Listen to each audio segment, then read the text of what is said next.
It's coming up to 7:45. Now, the question that many people around the world are asking now is the climate conference, COP30, which finally gets underway today in Brazil, does it have any point? Because with world leaders from superpowers such as the US and China not there, hopes of a major deal being reached are extremely low. It's one of the reasons that broadcaster Chris Packham says it's now up to Britain to step up and lead, as it did in World War II, by developing a global plan for tackling the climate crisis. And he thinks that plan should include a televised emergency briefing.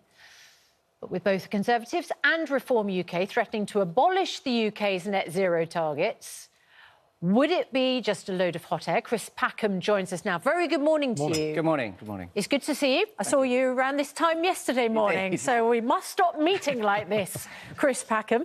I mentioned, actually, it's interesting that if you look at polling, climate change is not even in the top 5 of issues that voters are worried about. Number 1 is the cost of living, followed by the NHS and immigration. You think it's a national emergency. Why is that message not getting through? Well, firstly, we understand why cost of living, NHS, etc. are at the top of the list, because they present immediate concerns to us, which are very tangible. There are long waiting lists, and we know the price of everything is getting more expensive for everyone. But nevertheless, we have to look more long-term. We have to make significant investments in a time of crisis if we want to have the capacity to have food security in the future, which have an impact on cost of living, and we have security concerns when it comes to climate breakdown and biodiversity loss. Then quite clearly, national health requires investment. People's health already being impacted. We've had heat waves where people are under stress, but the vulnerable parts of our population. So at this time, in a time of crisis, in order to deal with those things in a sustainable and resilient way, we have to invest in our future. And that investment can come at a cost, and that's why some parties are saying we can't afford things like net zero. But I would present an argument that says that we're still subsidising fossil fuel companies to the tune of billions of pounds a year. They're making grotesque profits, and if polluter pays, we could put some of that money back into the development of renewables, which would give us energy security at a far cheaper cost, and generate jobs for the UK rather than jobs for China, which is what we're seeing at the moment. Is what you're saying, in effect, that we should give up on COP? Because after all this time, it's made very little difference, really, to the real problems that the world faces. And as we've seen, the major polluters and emitters of CO2 aren't even there. And we also know that to get any policy changes through, every single person at COP has to vote the same way. You get one abstention or one voting against, that's it, nothing happens. It's just a hot air talking shop, isn't it? Richard, you have absolutely hit the nail on the head. From the very outset, COP was going to be an impossible way of making the seismic, significant changes that we needed. Because one petrostate, typically Saudi Arabia, will wait until the end and then vote against it. So when you've got a system that relies upon a consensus, it's not going to work. And that's not to say that COP hasn't delivered some very meaningful changes, and it may even do so this year, but not at the scale we need.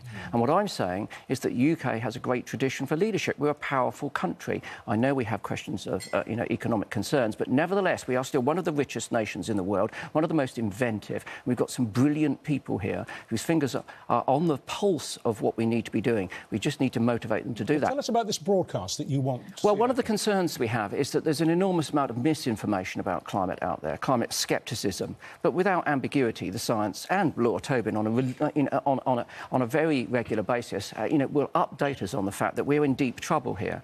So what we're doing on the 27th of November in Westminster Hall is bringing as many MPs and peers together as possible to give them access to front-level climate scientists, but also people who are in food and health security, to make sure that they've got all the information they need to bring their knowledge up to date so they can make best-informed decisions based upon the truth and not that misinformation perpetuated by fossil fuel lobbyists and other politicians. You should know better. How are you going to not just preach to your own converted?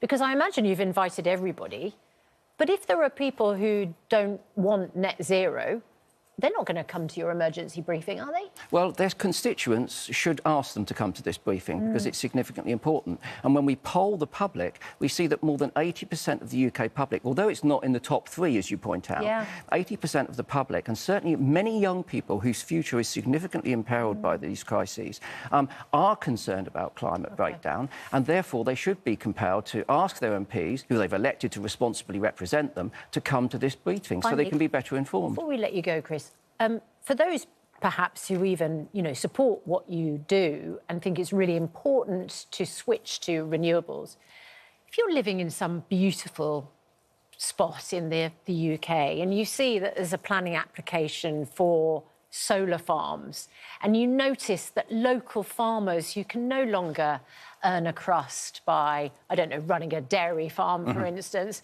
have decided to hand over their land to a solar farm.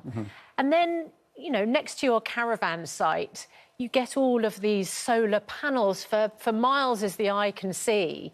Does that not feel sort of anti-environment? Well, if we want to protect our broader environment, we need to invest in that environment, and solar is one of the best ways of doing that. I mean, there was a good case that there ought to be mandatory rules that they go on the roofs of all new houses, that we have many large structures, the roofs of the supermarkets and all of the buildings, and many actually buildings now, and certainly some of the universities, are making sure that all of their roofs are covered in solar So you'd rather have them on roofs than in fields? Yes, but not at the expense of the broader environment. And there are certain fields where solar farms, I feel, would be appropriate. And look, there were days when our parents would have not liked pylons going up in the landscape. There were probably days in the early parts of the Middle Ages where windmills were an eyesore. But now we treasure them as museums and keep them up. Can you see a point where we might like fields of solar panels and they'll be the tourist attraction? Change has to happen in our landscape in order to protect that landscape and the people that have to work in it. And certainly when it comes to farming, obviously that community needs all the help it can get at the moment. Absolutely. Well, we put some of your earlier points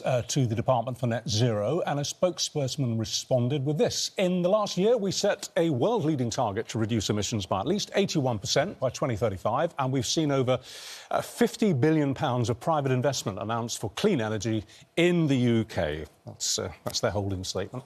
Thanks, Chris. Good to see you. Thanks very much indeed. Right, still to come. She's